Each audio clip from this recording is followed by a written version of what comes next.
करते हैं, आधा तो वो तभी मर जाता है। एक पौधा देखा आपने, एक पेड़ है, वो जितना छोटा है हम उसकी पौध लगाते हैं, छोटे होते हैं, दूसरी जगह लगाते हैं तो वो बड़ा हो जाता है। जब हम एक बड़ा पेड़ उखाड़ लेंगे जो जिसकी ठीक ठाक उम्र है, अगर हम उसको दूसरी जगह लगाएंगे क्या वो बचेगा? तो यही हाल इनका है। इस वक्त सुबह के 9:30 बजे हैं। खाना डल चुका है हमारे शेल्टर में, बाहर की तैयारी हो रही है, बाहर का खाना जा रहा है। आज थोड़ा मौसम ठंडा है, सुबह बारिश हुई थी इसलिए थोड़ा लेट हो गए हैं।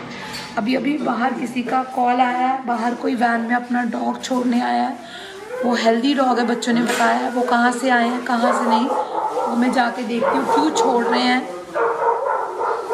हेल्दी डॉग्स को नहीं छोड़ना चाहिए। हम एक्सीडेंटल या जिसको बहुत ज़रूरत है, नीड है, उसको कोई प्रॉब्लम है, फिजिकली या मेंटली ट्रॉमा में डॉग, उसको तो लेते हैं। हेल्दी डॉग्स लोग अपने घरों के कुत्ते ये बहाना बना के कि हम बाहर के हैं मैम, हम इसको फीड कराते हैं, आप ले लो, तो ये बहुत सारे बहाने हमारे पास बनाते हैं और वो अपने ही कुत्तों को छोड़ जाते हैं, जो कि बिल्कुल अच्छी बात नहीं है। आप कैसे उनको फेंक सकते हो? तो देखते हैं। बच्चा छोड़ने आए हैं, बहुत दूर से आए हैं हमारे पास।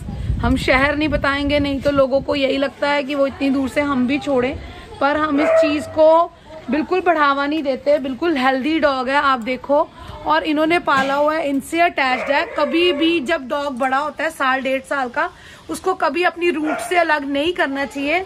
जब भी हम उसको उसकी रूट से अलग करते हैं, आधा तो वो तभी मर जाता है। एक पौधा देखा आपने, एक पेड़ है, वो जितना छोटा है हम उसकी पौध लगाते हैं, छोटे होते हैं, दूसरी जगह लगाते हैं तो वो बड़ा हो जाता है। जब हम एक बड़ा पेड़ उखाड़ लेंगे जो जिसकी ठीक ठाक उम्र है, अगर हम उसको दूसरी जगह लगाएंगे क्या वो बचेगा? तो यही हाल इनका है, पर लोगों को समझ नहीं आती। हम छोटे बच्चों को जो 6 मंथ से बिलो होते हैं, हम 1 मिनट भी नहीं लगाते उनको लेते हुए अपने शेल्टर में, क्योंकि उनको वो सराउंडिंग्स में ढल जाते हैं। अब इतना बड़ा डॉग है, इसको हमको टैकल करना, हमको इसका बिहेवियर नहीं। शेल्टर में आए हैं, यहाँ पे डिसीज भी एकदम से फैलता है, हर एक का ध्यान रखना पड़ता है, पर इसके साथ करते करते हमारे को कितने दिन लगेंगे। आधा तो ये तभी मर गया जब ये लेके आए हैं। अब इसकी किस्मत, हमने इसको बोल भी दिया है मैम को कि मैम इसको ले जाओ, रिक्वेस्ट करी है, पर मैम नहीं मान रही। वो बोल रहे हैं कि मोहल्ले वाले रहने नहीं देते, ये है वो है। जबकि आप 1 हफ्ता पहले ही सुप्रीम कोर्ट की गाइडलाइन आई है, अब इसके आड़ में मोहल्ले वाले कुछ भी नहीं कर सकते। आप लड़ो, जिनको आप फीड करवाते हो या कुछ भी है, लड़ना आपको है, क्योंकि एक ही फाउंडेशन के ऊपर या एनजीओ के ऊपर आप बाहर डाल दोगे कि नहीं मैम मोहल्ले वाले मारते हैं, ये है वो है, आप इसको ले लो, तो ये प्रैक्टिकल नहीं होगा, हमारे लिए भी प्रैक्टिकल नहीं है। इसलिए अब मैं थोड़ी सख्ती बरतती हूँ, क्योंकि पहले बच्चे कम थे, अब डे बाय डे हमारी रिस्पॉन्सिबिलिटी बढ़ती जा रही है, बच्चे बढ़ते जा रहे हैं, तो हम बड़े कुत्तों को अवॉइड करते हैं, हेल्दी डॉग्स को, जिनको तो जरूरत है, जो घर से निकाल दिए गए, सड़कों पे अनहेल्दी हैं, बीमारी है, उनको कुछ टांग कट गई। आप देखो मोस्टली ऐसे ही कुत्ते होते हैं शेल्टर में, पर अब इनको समझाया है, पर ये मान नहीं रहे, बहुत दूर से आए हैं, इसलिए हम इनको ले रहे हैं। पर हमने ये भी क्लैरिफिकेशन कर दिया कि आधा तो तभी मर जाता है कुत्ता जब इनको उनकी रूट से आप दूर करते हो, तो ये आधा अधूरा है हमारे पास। अब ये कितनी देर तक सरवाइव करेगा, ये इसकी किस्मत, हम बेस्ट देने की कोशिश करेंगे, पर ऐसे मत करो। जहाँ पे डॉग बड़ा हुआ है उसको वही रहने दो। मेरी हाथ जोड़ के आपसे विनती है कि आप सोचते हो कि शेल्टर में वो बहुत अच्छी लाइफ जीता है, शेल्टर होता है, और जो एक डॉग को घर में अटेंशन मिलती है एक बंदे की, फैमिली मेंबर्स की, वो हम इतने सारे डॉग्स को नहीं दे पाते। भले ही कितना स्टाफ है, चाहे मैं 24 घंटे इनके बीच में रहती हूँ, पर फिर भी मैं उनको वो प्यार नहीं दे पाती जो घर में आप सोचो कि जहाँ एक बच्चा है और जहाँ 200 बच्चे हैं, आप कितना टाइम उनके साथ स्पेंड करोगे और क्या उनको क्वालिटी वो दोगे। तो मैं इसलिए यही समझाती हूँ कि आप खुद से हैंडल करो। हाँ, कोई बीमार है, अंडर अनलेस या उनको कोई जरूरत है, तभी आप हमारे शेल्टर में लाओ, नहीं तो उनको वहीं रहने दो। इनको समझाया, मैम को नहीं मानी, तो इसलिए छोड़ के जा रही हैं। अभी बच्चा अग्रेसिव है, हाथ भी नहीं लगाने दे रहा, तो कोई बात नहीं।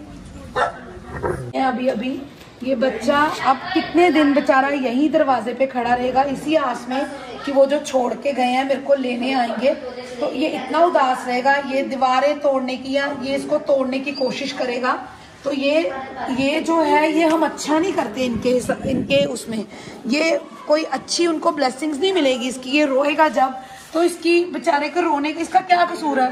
उसने तो यही सोचा ना कि मेरे को घुमाने के लिए गाड़ी में डाल के लेके आए हैं, कहीं लेके जाएंगे, मुझे वापस अपने साथ लेके जाएंगे। उसको क्या पता उसको कहीं ऐसे ही छोड़ जाएंगे।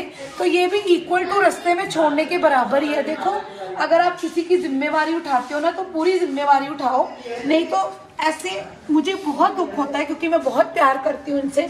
जब मैं इनको ऐसे तड़पता देखती हूँ, आप देखो कितना बेचैन है वो, जब मैं तड़पता देखती हूँ उनको तो मेरा मन रोता है ऐसे करके। देखो वो दीवारें सूंघ रहा है, कहीं जाने की कोशिश कर रहा है कि मैं कहाँ से निकलूं, कहाँ से बाहर जाऊं, पर उसको नहीं पता कि वो छोड़ के जा चुके हैं। जिनका भी ये डॉग था इसी बहाने के साथ कि ये स्ट्रे है, मुझे तो किसी एंगल से भी ये स्ट्रे डॉग नहीं लग रहा। उसकी जो हरकतें हैं, ये एक्टिविटी है, वो स्ट्रे डॉग वाली नहीं है, क्योंकि मुझको भी बहुत देर हुई है। ये फैमिली डॉग है और उन्होंने अपना फैमिली डॉग इसी उससे छोड़ दिया कि ये स्ट्रे है। और ऊपर से बोल रहे हैं हम किराए के मकान में। अरे भाई, किराए के मकान तो फिर आप पालो ही मत। किसी को उम्मीद दे के उसकी उम्मीद बीच रास्ते में तोड़ देना कितना बड़ा पाप है। उसकी चींके, उसका रोना, आप देखो कि कितनी चींके मार रहा है, कितना रो रहा है। तो उनको क्या इसकी ब्लेसिंग मिलेगी? वो अच्छा काम नहीं करके गए। मेरे हिसाब से वो उतना ही बुरा काम करके गए हैं जैसे हम किसी डॉग को बीच रास्ते छोड़ देते हैं, क्योंकि अपने घर से निकाल के वो एक शेल्टर में दे के गए हैं जहाँ वो रोएगा, तड़पेगा, खाना नहीं खाएगा कितने कितने दिन, और इसी दरवाजे पे खड़ा रहेगा। आप देखो, हमने जब इनका नाम पूछा तो उन्होंने नाम भी नहीं बताया जानबूझ के। वो कहते जी इसका कोई नाम नहीं है, जबकि मैं इसको नाम बबलू दे रही हूँ। बबलू रखा मैंने नाम, तो मैंने उनको फोर्स भी नहीं करा ज्यादा, क्योंकि मुझे डर होता है, ऐसे लोगों पे डाउट होता है कि हम उनको फोर्सफुली करेंगे कि हमारे दरवाजे बंद है ऐसे डॉग्स के लिए, तो वो इस बच्चे को बीच सड़क में ना छोड़ दे, क्योंकि वो आए इसी टेंशन से हैं। तो बीच सड़क में ना छोड़ दे, बस इसी डर के साथ। जब मुझे ये डर लगता है तो मैं उनको बच्चों को अपने शेल्टर में ले लेती हूँ। जैसे कि आपको पता है कि कल इसको छोड़ के गए थे, बबलू इसका हमने नाम रख दिया।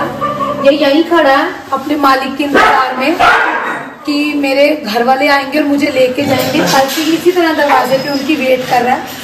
शायद इसकी जो दिल की आवाज़ है वो इसके ऑनर तक पहुंची है, जो इसकी टेक केयर कर रहे थे और दिल्ली से इसको छोड़ने आए थे। आज मैं भी बहुत सरप्राइज्ड हुई क्योंकि कल वो छोड़ के चले गए इसको, पर सरप्राइजिंगली इस वक्त दिन के अगला ही दिन है, 1:30 बजे हैं, वो वापस हमारे दरवाजे पे खड़े हैं। तो ऐसे भी होते हैं, इतने टचिंग भी होते हैं। मैं इनको कोस रही थी कि क्यों छोड़ा, और मैं भगवान से प्रेयर कर रही थी कि कैसे ये बच्चा एडजस्ट होगा।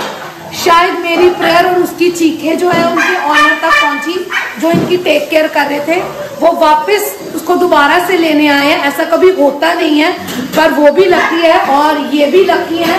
ये खुशी का कोई ठिकाना नहीं है।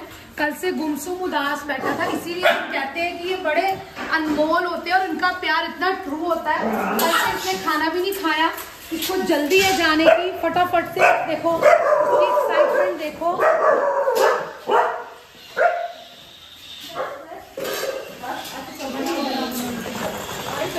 मैं इनके साथ रूड भी हुई, पर इन्होंने मेरी बात को समझा, रियलाइज करा और ये वापस उसको लेने आए। मुझे नहीं पता कितनी दूर से ये वापस आए। ये कहते हैं कि रात भर मैं सो नहीं पाई क्योंकि मैंने इनको सही बातें बताई जो मैं एक्सपीरियंस करती हूँ कि ये डॉग खाना नहीं खाएगा, आधा तो पहले ही मर गया, इसके जिंदा रहने के चांसेस बहुत कम हो जाते हैं जब डॉग बच्चा अपने मालिक के साथ बहुत अटैच्ड होता है। तो थैंक यू इनका, ये दोबारा से इस चीज को समझे और लेने आए। तो मैं ऐसे ही लोगों को बोलती हूँ, जैसे मर्जी वो आप इनको भूखा रखो, जैसे चाहे एक छोटी सी जगह में रखो, ये आपके साथ खुश रहेंगे। हम चाहे इनको बहुत बड़ा एरिया दे दें, यहाँ ये घूमे फिरे, पर वो अपने मालिक को नहीं भूल पाते। ऐसे कितने ही केसेस मैंने डील किए हैं और मैंने ये एक्सपीरियंस किया है, इसलिए मैं अपना एक्सपीरियंस शेयर करती हूँ। जो भी अपने डॉग को या बच्चों को छोड़ना चाहते हैं, ऐसा करने से पहले 100 बार सोचें। और थैंक यू सो मच इनका, मैं बहुत खुश हूँ। उस बच्चे के साथ साथ मैं भी खुश हूँ कि ये दोबारा से उनको लेने आए।